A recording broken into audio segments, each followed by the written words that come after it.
দিদা আমাকে একটু চিংড়ি পটল বানিয়ে দেবে। হ্যাঁ, আজকে তোমাকে একটা নতুন পটল চিংড়ি করে খাওয়াবো। হ্যাঁ, ইয়ে দিদা এগুলো ফুটো কেন করেছো? এই যে পটলটা ফুটো করলাম, এবার এর ভেতরে মশলাটা যাবে। এবার দেখতে থাকো আমি কিভাবে কি দেই। দেখতে পাচ্ছ, এগুলো চিংড়ি মাছ, এর সঙ্গে আরো কিছু হবে। চলো দেখতে থাকো। পটল চিংড়িতে দেওয়ার জন্য একটু চিংড়ি, একটু পটলের মুখগুলো, একটু টমেটো, আদা রসুন, একটু কাঁচা লঙ্কা, এগুলোকে ভালো করে ভেজে নেব। এগুলোকে সব একসঙ্গে ভেজে বেটে পটলটাকে ভেজে তার ভিতরে দেব। প্রথমে একটু জিরে দিলাম, এবার এক এক করে পটলটাকে তেলে ছেড়ে দিলাম। এবারে এগুলো বেশ সুন্দর করে ভেজে নেব, মাঝে মাঝে একটু ঢেকে দেব। এবার পটলগুলোকে সুন্দর করে লাল করে ভেজে নিলাম। তো দেখো, এবার পটলগুলো আমার সুন্দর করে ভাজা হয়ে গেছে। এবার সেই তেলেই আমার বেটে রাখা মশলাটা ভেজে নেব। এটাকে এবার একটু সময় দিয়ে সুন্দর করে ভেজে নিতে হবে। এবার ওর মধ্যে দিয়ে দিলাম একটু টমেটো কুচি ছিল, আর একটু আলাদা চিংড়ি মাছ ছিল, সেটাও দিয়ে দিলাম।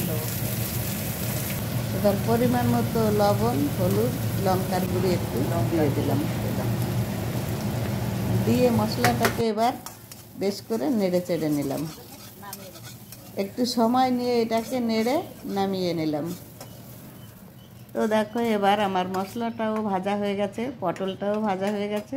এবার পটলের ভিতরে আমি মশলাটাকে পুরে দেব। এবার কি করবে?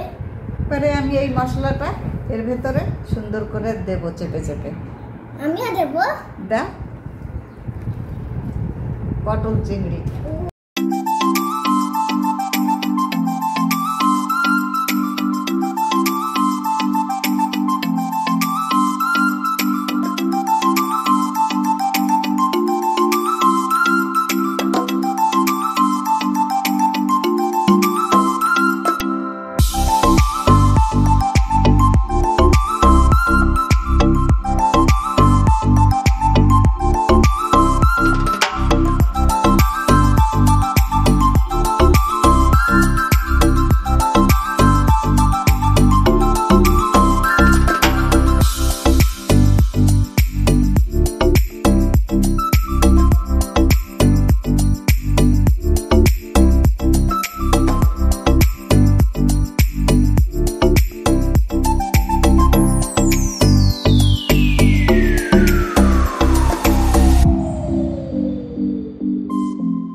কমপ্লিট। খেয়ে দেখো কেমন স্বাদ। ওয়াও দিদা, তুমি আমার পছন্দের খাবারটা বানিয়ে দিলে। খেয়ে দেখো তো তোমার মন মতো হলো কিনা।